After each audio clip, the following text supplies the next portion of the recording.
बिस्मिल्लाहिर्रहमानिर्रहीम। अस्सलाम वालेकुम मेरे प्यारे प्यारे व्यूवर्स, आप सबका बहुत बहुत स्वागत है हमारी चैनल परवरिश ऑफिशियल में। आज को जो मैं वीडियो लेकर आई हूँ कि प्रेगनेंसी में औरतों को क्या खाना चाहिए 1 से 9 महीने के अंदर, और ख़ुद रसूलुल्लाह सल्लल्लाहु अलैहि वसल्लम ने जो हदीस से साबित है कि उन्होंने क्या औरत को प्रेगनेंसी में खाने को प्रीफर किया है, मैं उसके बारे में आज आपको वीडियो में ज़रूर बताऊंगी। और मैंने बहुत ज़्यादा रिसर्च करने के बाद आज आपके सामने ये वीडियो लेकर आई हूँ, तो बराए करम ये वीडियो पूरा एंड तक देखिएगा, आपके लिए बहुत यूज़फुल चीज़ें आज मैं लेकर आई हूँ। 3 महीने ऐसे होते हैं कि जिसमें हमें कोई खाना अच्छा नहीं लगता, या फिर कोई खाने की खुशबू भी ले तो वो उससे भी हमें वोमिट हो जाती है, या फिर हमें वोमिट कितनी भी ट्राई कर ले तो वोमिट नहीं होती, लेकिन पूरे बदन में बेचैनी सी महसूस होती है, हमें ब्लड प्रेशर लो हो जाता है, और बहुत सारी प्रॉब्लम्स जो है हमें 1 से 3 महीने के अंदर फेस करनी पड़ती है। तो अब वो प्रॉब्लम्स का हल क्या करें, और क्या हमें ऐसी चीज़ करनी चाहिए और क्या खाना चाहिए जो 1 से 3 महीने में हमारे बच्चों के डेवलपमेंट के लिए भी बेहतर हो और हमारे हेल्थ के लिए भी बेहतर हो, जो हम खाएं और हमें भी ताकत मिले, हमारे बच्चे को भी ताकत मिले।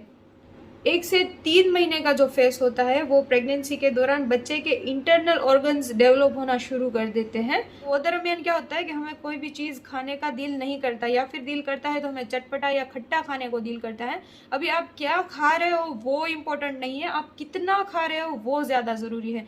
जैसे कि आपको उसमें कोई चीज़ से बिल्कुल 1 से 3 महीने के अंदर किसी चीज़ को लेकर बिल्कुल नफरत हो जाएगी, और कोई चीज़ ऐसी होगी कि जो आपको बहुत ज़्यादा जो पहले नहीं पसंद होती थी प्रेगनेंसी से पहले, लेकिन प्रेगनेंसी के दौरान आपको बहुत ज्यादा वो चीज पसंद आने लगती है।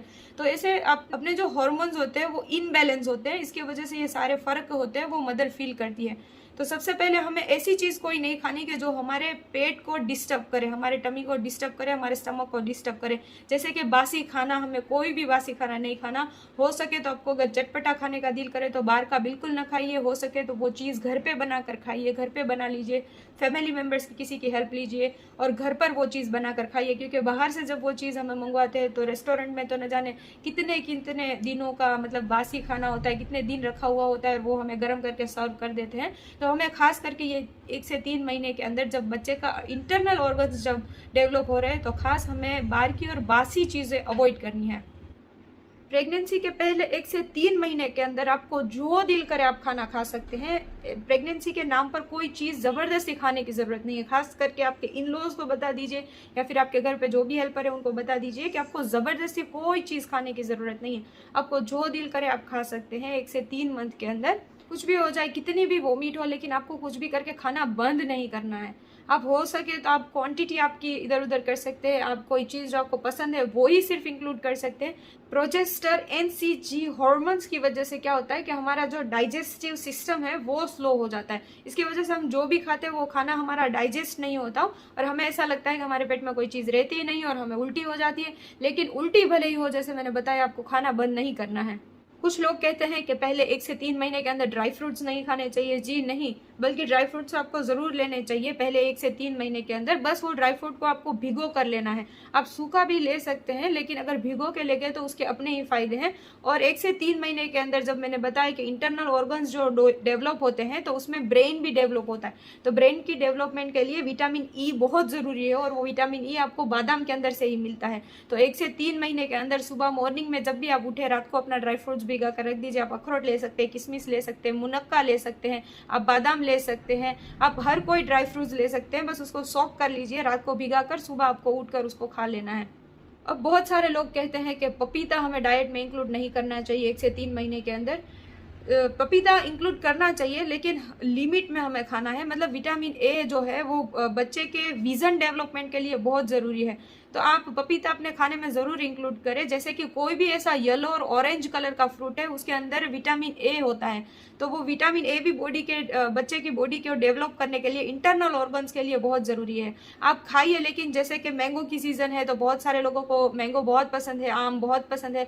तो हमें करना ये है कि हमें दिन का सिर्फ 1 से 2 आम लेना है, उससे ज़्यादा नहीं लेना। अगर पपीता भी आप खाना चाहे तो इतना बाउल भर के आप पपीता ले ज़रूर अपने डाइट में इंक्लूड करें, पपीता या फिर ऑरेंज या येलो कोई भी फ्रूट जो जिसमें विटामिन ए होता है, इसलिए आपको इंक्लूड ज़रूर करना है। लेकिन इस कदर खाना है कि लिमिट में 1 बाउल भर के ले लीजिए। और आप अपनी डाइट में नारियल ज़रूर इंक्लूड करें कि नारियल खाने से बहुत सारे औरतें ऐसा कहती है कि उसका सर नारियल जैसा हो जाता है, कि फिर नॉर्मल डिलीवरी के अंदर जब बच्चा बाहर निकलता है तो उसका सर नारियल जैसा होता है, तो उसको बाहर निकलने में या फिर डिलीवरी के टाइम पर प्रॉब्लम होती है। जी नहीं, ये बिल्कुल सही बात नहीं है, बल्कि नारियल पानी तो आपको ज़रूर लेना चाहिए। वो good source of protein, chloride और सोडियम का बहुत अच्छा सोर्स है, तो आपको वो अपने डाइट में ज़रूर इंक्लूड करना चाहिए। इनफैक्ट 7 मंथ के बाद, जब 7 मंथ प्रेगनेंसी हो जाए उसके बाद, तो रोज़ अपनी डाइट में आप नारियल पानी ज़रूर इंक्लूड करें, कि रोज़ दिन में 1 मरतबा मॉर्निंग में आपको नारियल पानी ज़रूर पीना है 7 मंथ के बाद। अपने खाने में केला ज़रूर इंक्लूड करें। केला खाने से या फिर कोई भी ऐसी स्टिकी चीज़ होती है वो खाने से औरतें कहती है कि अगर खाएंगे तो बच्चा चिपक जाएगा, नॉर्मल डिलीवरी नहीं होगी। एक कॉमन चीज़ आप समझ लीजिए, आपके कुछ भी चीज़ खाने से बच्चा चिपकता नहीं है। क्योंकि देखो, जब हम खाना कोई चीज़ खाते हैं ना, तो खाना हम यहाँ से खाते हैं और यहाँ से हमारा खाना बाहर निकल जाता है, डाइजेस्टिव सिस्टम से यहाँ बाहर निकल जाता है, और बच्चा यहाँ पर, ये जो हाथ है यहाँ पर बच्चा जो है वो पानी के अंदर, पानी की थैली के अंदर यहाँ पर बच्चा है। तो ये खाने से कोई भी चीज़ बच्चे के अंदर नहीं जाएगी, इसके वजह से बच्चा चिपक नहीं सकता। तो खास करके अपने डाइट में ऐसी कोई स्टिकी चीज़ अगर इंक्लूड कर रहे हैं और ऐसा सुन रहे हैं तो वो चीज़ पर बिलीव ना करें। कि केला तो आप दिन में 2 मरतबा ज़रूर इंक्लूड कीजिए, बल्कि केले के अंदर तो प्रोटीन और कैल्शियम का सोर्स होता है, तो आपको अपने खाने के अंदर रोज़ दिन में 2 केले ज़रूर इंक्लूड करने हैं। अब केसर जो लेना होता है, तो हमें ये सवाल आता है कि केसर वाला दूध हमें पीना चाहिए नहीं पीना चाहिए। केसर वाला दूध आप ले सकते हैं, लेकिन 4th मंथ से आप लीजिए। 1 से 3 महीने के अंदर आपको केसर अपने खाने में इंक्लूड नहीं करना है। आपको 4थे महीने से जो है आपके खाने में आप केसर वाला दूध ले सकते हैं, क्योंकि 3 महीने के दौरान क्या होता है कि बच्चा जो होता है वो यूट्रस से थोड़ा दूर होता है, मतलब उसको डैमेज होने या फिर उसको नुकसान होने या फिर मिसकैरेज के चांसेस रहते हैं। लेकिन फिर जब 4th मंथ हो जाता है तो यूट्रस से बच्चा जो है वो अटैच हो जाता है, इसकी वजह से उसको फिर कोई प्रॉब्लम या खतरा नहीं रहता है। तो 4th मंथ से आप केसर वाला दूध या फिर केसर की कोई भी चीज़ अपने खाने में इंक्लूड कर सकते हैं। जो डॉक्टर्स ने सप्लीमेंट्स, कैल्शियम और आयरन के सप्लीमेंट्स, गोलियां, दवाएं जो लिख कर दे रहे हैं, वो दवाएं बिल्कुल लेनी है। अब ऐसा मत सोचिए कि पहले के वक्त में तो ऐसी दवाएं भी नहीं होती थी, लेकिन फिर भी औरतें नॉर्मल डिलीवरीज और बच्चे हेल्दी जनती थी। हाँ, वो जनती थी, लेकिन आज का जो खाना है वो पहले के खाने के मुताबिक इतना क्लियर और इतना अच्छा नहीं आता, हम सब जानते हैं। इसकी वजह से आपको ज़रूर जो भी सप्लीमेंट्स डॉक्टर दे रहे हैं, कैल्शियम और मल्टीविटामिन, जो भी आपके बॉडी में ज़रूरत होगी, डॉक्टर जो भी मल्टीविटामिन या फिर कैल्शियम के सोर्स दे, सप्लीमेंट्स दे, वो आपको ज़रूर लेने हैं। 4th मंथ जब हमारा स्टार्ट होता है, तब बच्चों की हड्डियां है वो डेवलप होना शुरू हो जाती है।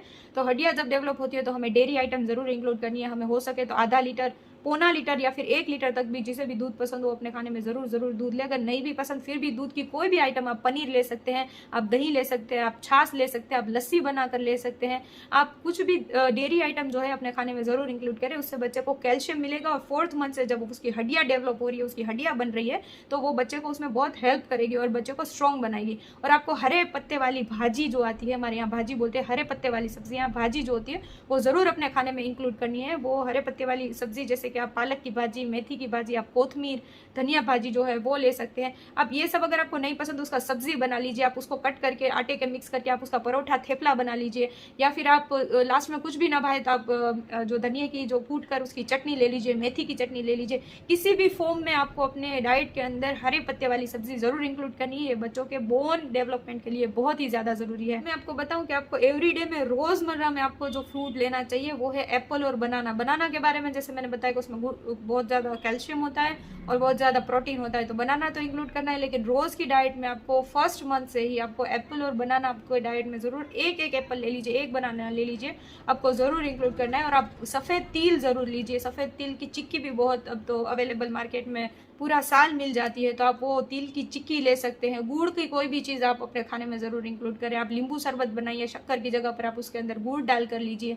आपको गुड़ अपने खाने में अगर आपको पसंद है तो रोटी और गुड़ खाइए। आपको 4th मंथ के अंदर वो हेल्दी चीज़, आप बीट रूट का जूस बनाकर पी सकते हैं। आप उसके अंदर नींबू, चाहे तो चटपटी चीज़ के लिए आप जलजीरा उसके अंदर ऐड कर लीजिए। आप बीट रूट का जूस पी सकते हैं। वो हर एक चीज़ बच्चे के जो स्किन और उनकी नेल्स और उनकी आइज़ और उनके हेयर और उनके बोन डेवलपमेंट के लिए बहुत ज़रूरी है। और 5th मंथ से देखा गया है कि बहुत सारे लेडीज के अंदर स्वेलिंग की प्रॉब्लम हो जाती है, किसी के आईज सूज जाती है, किसी के हाथ, किसी के पैर, उनको स्वेलिंग सूजन की प्रॉब्लम हो जाती है।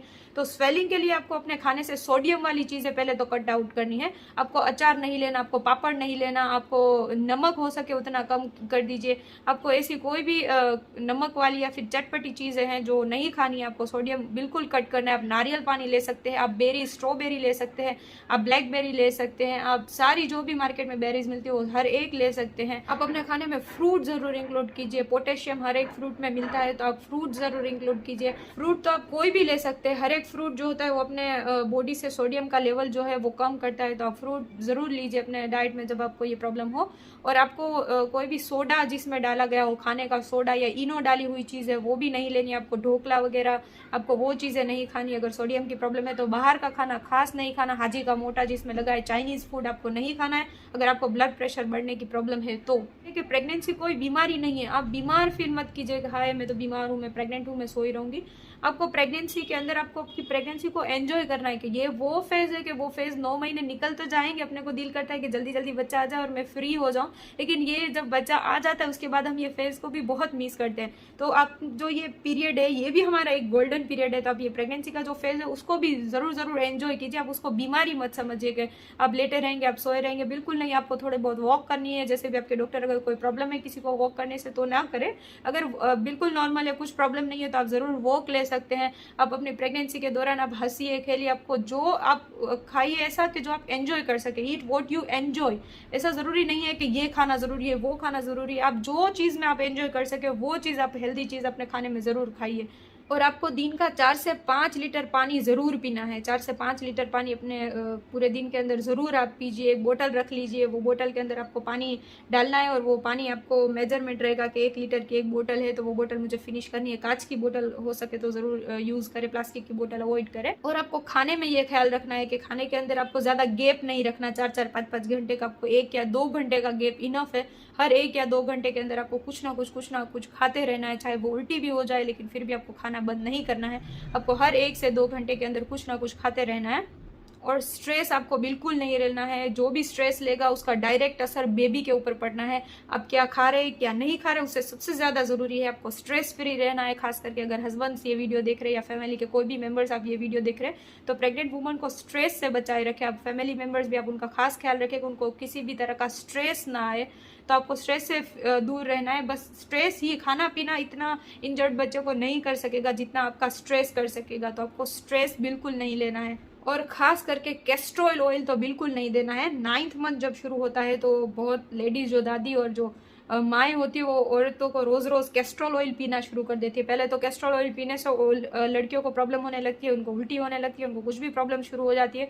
आपको कैस्ट्रोल ऑयल बिल्कुल नहीं लेना है। इनफैक्ट आपको अगर कब्ज़ की प्रॉब्लम है तो आप घी ले सकते हैं। आप घी की 2 चम्मच पी लीजिए तो आपको पेट साफ आ जाएगा, लेकिन आपको कैस्ट्रोल ऑयल बिल्कुल नहीं लेना है।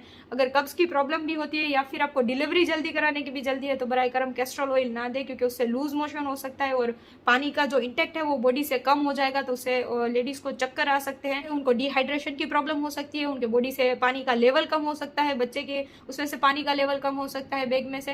तो आप खास ख्याल रखें कि आपको कैस्ट्रोल ऑयल तो बिल्कुल नहीं लेना। अगर कोई भी सजेस्ट करता है तो बराए करम ये सजेशन को ना माने। ये सजेशन मुझे भी दी गई थी कि कैस्ट्रोल ऑयल 9th मंथ में ले लो, जल्दी डिलीवरी हो जाएगी, फला बहुत सारा सुना था। बट कैस्ट्रोल ऑयल मैंने मेरे डॉक्टर से डिस्कस किया, मेरे डाइटिशियन से भी मैंने पूछा, उन्होंने क्लियर मना किया है कि आपको कोई भी तरह का कैस्ट्रोल ऑयल किसी भी फॉर्म में आपको अपने डाइट में 9th मंथ में या तो क्या कभी भी लेना नहीं है। वो बहुत सारी कॉम्प्लिकेशन और बहुत सारी प्रॉब्लम्स क्रिएट हो सकती है आपके और आपके बेबी के लिए। तो बस जो भी मैंने चीज़ें आपको बताई वो चीज़ों का खास ख्याल रखना है आपको। और हुजूर सल्लल्लाहु अलैहि वसल्लम की हदीस के बारे में मैं आपको बता रही थी कि रसूलुल्लाह ने फरमाया कि अपनी बीवियों को, जो भी औरतें पेट से हैं, अपनी बीवियों को खजूर खिलाया करें। आप हो सके तो अपने खाने के अंदर 7 खजूर, दिन की अजवा खजूर मिले तो सबसे बेहतर है, क्योंकि दिन की 7 अजवा खजूर जिसने भी खा ली उसके वो दिन पर उसके ऊपर कोई भी काला जादू या बद नज़र असर नहीं करती।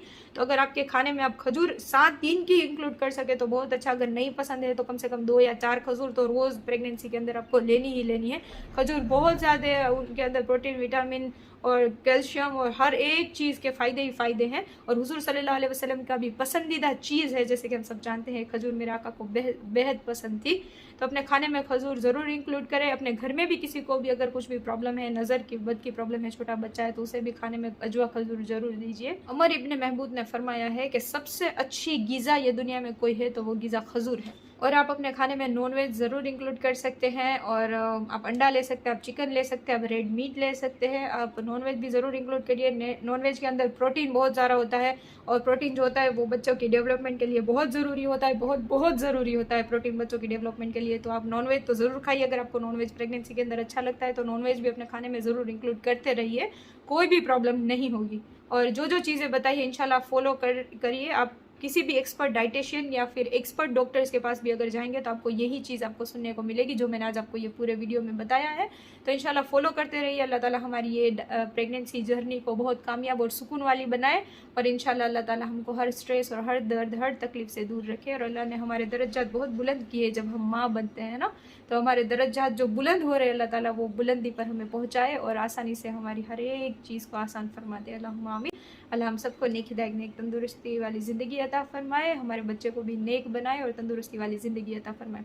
अगर मेरा वीडियो आपको अच्छा लग रहा है तो मेरे वीडियो को लाइक, शेयर और मेरे चैनल को ज़रूर सब्सक्राइब कीजिए। मैं आगे भी आपके लिए ऐसे इन्फॉर्मेटिव वीडियोज़ लाती रहूँगी।